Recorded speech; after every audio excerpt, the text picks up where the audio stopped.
At 0247 local time, this Russian patrol boat tracked something impossible on its radar. Ukrainian drones heading straight for Crimea's most protected airspace. What happened next would expose a fatal flaw in Russian entire defense system. Suddenly, the drone operator screen exploded with light. 5 missiles streaked through the darkness. 30 million rubles of precision weaponry fired in desperation. But these were not the targets Russia had trained for. As the smoke cleared, Russians saw something that should not exist. The drone was still flying, completely untouched. Now inside Crimean airspace, these FPV drones had one goal in mind: take out the Russian defenses surrounding Mount I Petri. But first, they had to survive something no one thought possible. On the beach below, a Russian Pantsir S-1 air defense system swiveled its radar dish frantically. This was not some leftover Soviet junk. This was their premier point defense weapon designed to destroy cruise missiles and protect important Russian sites. It had just burned through 30 million rubles worth of missiles, without hitting a drone that cost less than an iPhone. As the drones continued, Mount I Petri filled the thermal display, those distinctive domes crowning its summit like giant golf balls. The Pantsir fired again, this time switching to its 30mm cannons. Tracers painted light patterns across the darkness. Beautiful and completely useless. The rounds were not even close. The Russian operator had a problem he did not understand. The Ukrainian drone was flying perpendicular to the radar beam at exactly 50 meters altitude, which created something called a Doppler notch. This is because radars do not just see objects. They measure how fast something is moving toward or away from them. That speed is called radial velocity. If a drone flies sideways across the radar beam instead of toward or away from the radar, its radial velocity drops close to zero. To the radar computer, a target with zero radial velocity looks like stationary ground clutter. So, the system filters it out to avoid tracking these false targets. Even worse, radar waves bouncing off the sea created ghost images below each drone. The tracking computer tried to average the real target with its reflection, sending missiles to empty air between them. Those proximity fuses needed something car door size to trigger half a square meter of radar return. These drones gave back 1/100th of that. The missiles literally did not recognize them as valid targets. As the Pantsir operator was figuring out why his system was now an expensive paperweight, more drones appeared in the thermal feed, converging from different vectors like a swarm of mechanical wasps. The Pantsir had detected them at 2 kilometers, but its missiles needed 1.5 kilometers just to arm their warheads at 40 meters per second closure rate. That meant 12 seconds from first detection to watching them fly past. 12 seconds to engage targets his system was not designed to see. Radio chatter exploded across Russian frequencies. Controllers demanding fighter support. The Pantsir operator reporting multiple contacts unable to engage. Someone yelling about missiles that would not track. These were not the Tomahawks they trained for. These were toys moving at highway speeds, and somehow that made them invisible. At 0250 hours, the lead drone adjusted course slightly, lining up on the first dome structure. Inside those protective shells sat radars worth hundreds of millions, equipment that could track ballistic missiles in space, supposedly detect stealth fighters, provide early warning for the entire Black Sea region. The domes themselves cost millions to build, designed to survive 1,000-pound bombs dropped from 30,000 feet. Nobody had considered what would happen when the attack came from consumer electronics flying at treetop height. Behind the lead drone, others approached their assigned targets. The Pantsir operator could only watch his screen and report his failure. His commander response was immediate and desperate. Scramble fighters now. Just as the Pantsir was giving up, an Su-30 fighter dove through the pre-dawn darkness. This was Russia's answer to the F-15, fresh from the production line, equipped with thrust vectoring and a radar that could supposedly track golf balls from space. But it would soon show they could not see something right in front of it. The pilot bar's radar, the aircraft primary radar for tracking targets and weapons guidance, showed something that made no sense. Contacts appeared and vanished like fireflies. There for one sweep, then gone for the next. The system needed 5 consecutive radar returns to confirm a target was real. But these drones kept dropping below the noise floor after 2 or 3. The noise floor is the baseline level of background radio noise a radar or receiver naturally picks up. And when a drone signal drops below that level, it effectively becomes invisible because the radar cannot distinguish it from background static. This causes the computer to keep starting over, never getting enough data to establish what pilots called a track file. Frustrated that his radar could not maintain lock, he let a missile rip anyway. The R-73 dropped from the wing, motor igniting, accelerating to Mach 2.5 in seconds. 20 million rubles of precision engineering designed to chase jet fighters through any maneuver. The drone thermal camera caught everything, the missile racing toward the drone. Seeker head scanning, getting closer, then veering off like it had remembered something more important elsewhere. The problem was temperature. The R-73 hunted for jet engines burning at 1,000 degrees. Heat signatures it could lock onto from 30 kilometers away. These electric drone motors ran at maybe 50 degrees Celsius, barely warmer than a laptop computer. The infrared seeker could not see them until it got within 500 meters, and by then it was moving too fast to correct course. But before the drones could react, the pilot fired a second missile, passing so close the blast shook the drone camera. Still no hit. Even pulling 40 Gs at Mach 2.5, the missile turning radius was still 600 meters. When you are engaging at 2 kilometers and the target randomly jinks every couple seconds, there is simply not enough room to maneuver. Physics just does not care how advanced your weapons are. Now growing increasingly desperate, the pilot let loose a third missile, then a fourth. The pilot had just burned through 80 million rubles of ordnance with nothing to show for it. But he did have one more thing he could try. The weapon you see here is called a GSH-30. And at 0252 hours, he opened up, spraying 30mm rounds at 1,500 per minute. But none of the shots were connecting. This is because the fire control computer calculated perfect lead angles based on linear prediction, assuming the target would keep flying straight. Every 2 seconds, these drones shifted randomly left or right, just 2 to 3 meters, fairly noticeable. By the time those rounds traveled a kilometer, that small shift had become a 10-meter miss. The computer was solving the previous second problem while the drones created new ones. Meanwhile, 500 meters below, the first drone reached its target. The 96 L6E radar, NATO designation cheeseboard, sat exposed on its vehicle mount. This was not just any radar. It provided targeting data for S-400 systems, could track 100 targets simultaneously, coordinate multiple missile engagements. Without it, these famous S-400s everyone feared would not see past their own sensors. At 0254 hours, the drone-shaped charge detonated against the antenna array. Molten copper moving at 8 kilometers per second punched through delicate electronics, creating electrical paths between circuits that never should connect.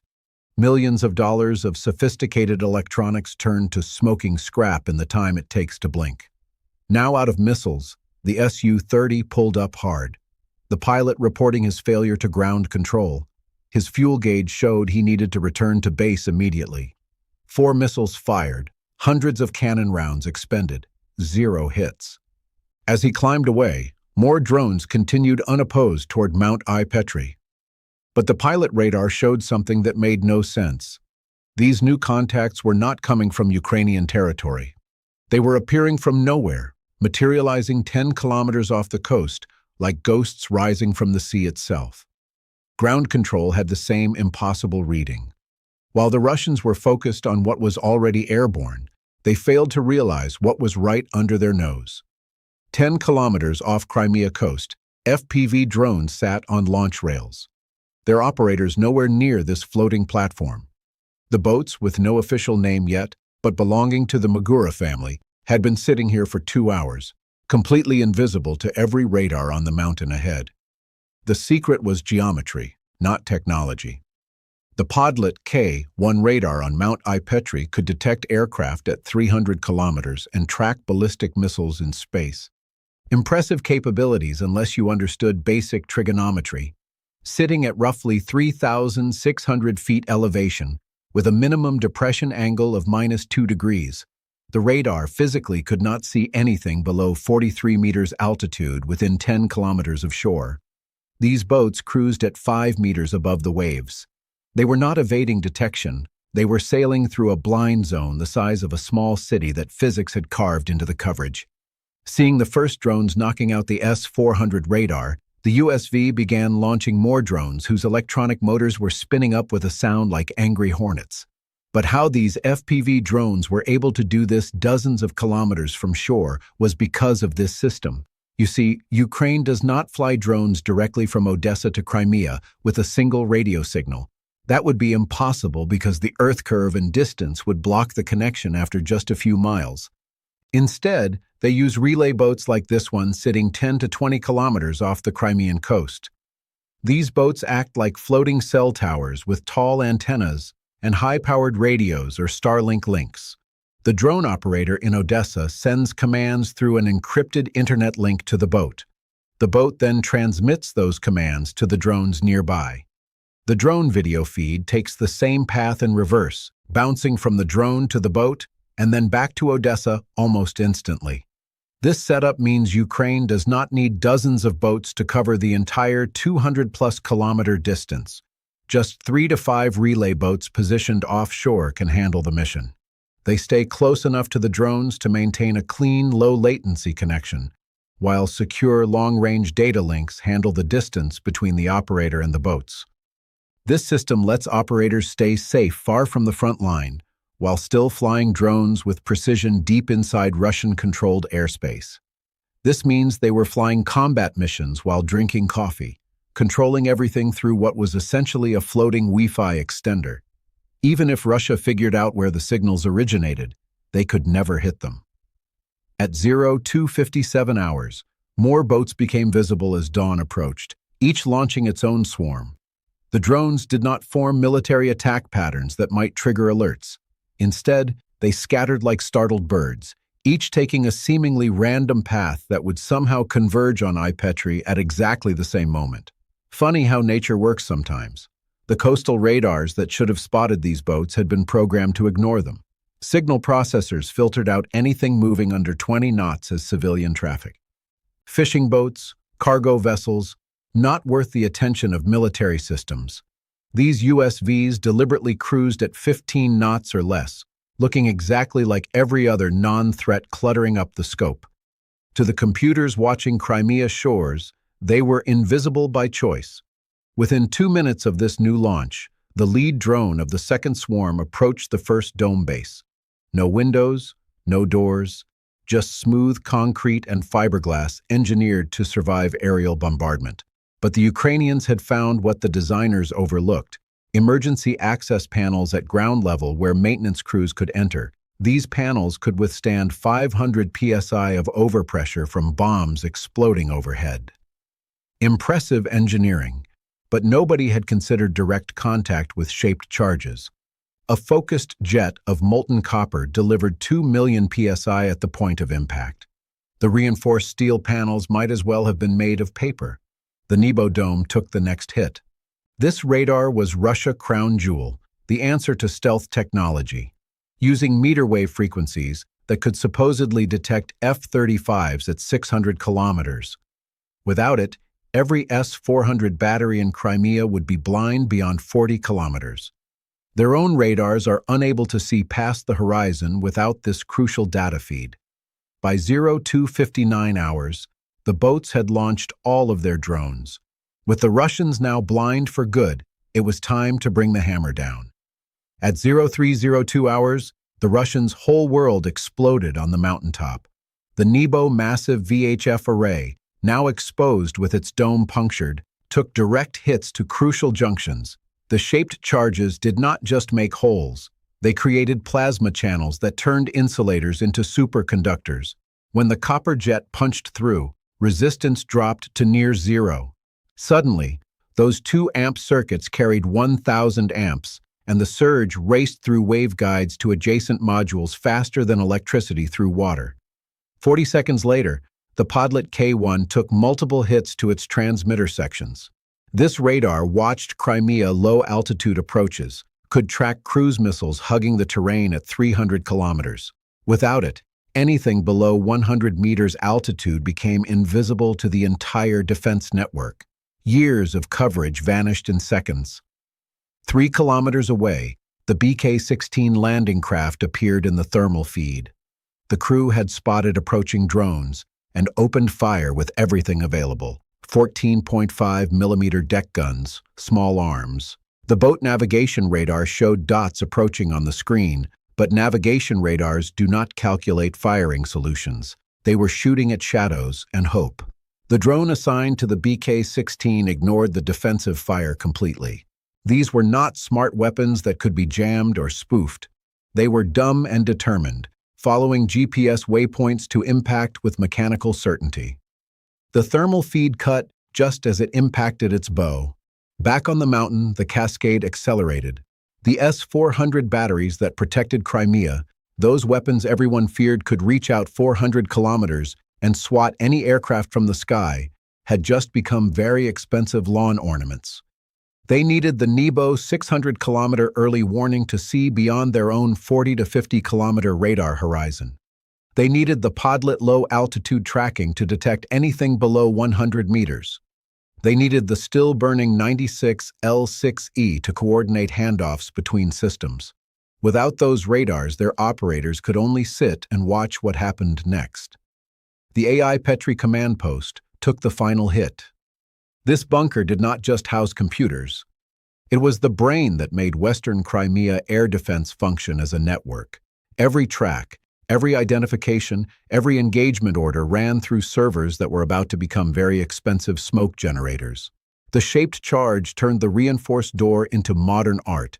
Fire erupted from the entrance as everything inside, computers, cables, classified documents, began burning. Secondary explosions indicated something volatile cooking off, probably ammunition or fuel reserves. Whatever command capability had existed here was gone forever. Without these assets, the entire chain shattered. Acquisition radars could not find targets to pass to fire control radars. Fire control radars could not receive tracking data to assign to launchers. Launchers could not get the information needed to guide missiles to intercept. Every link had been severed simultaneously, and there were no backups within 100 kilometers. Bye for now.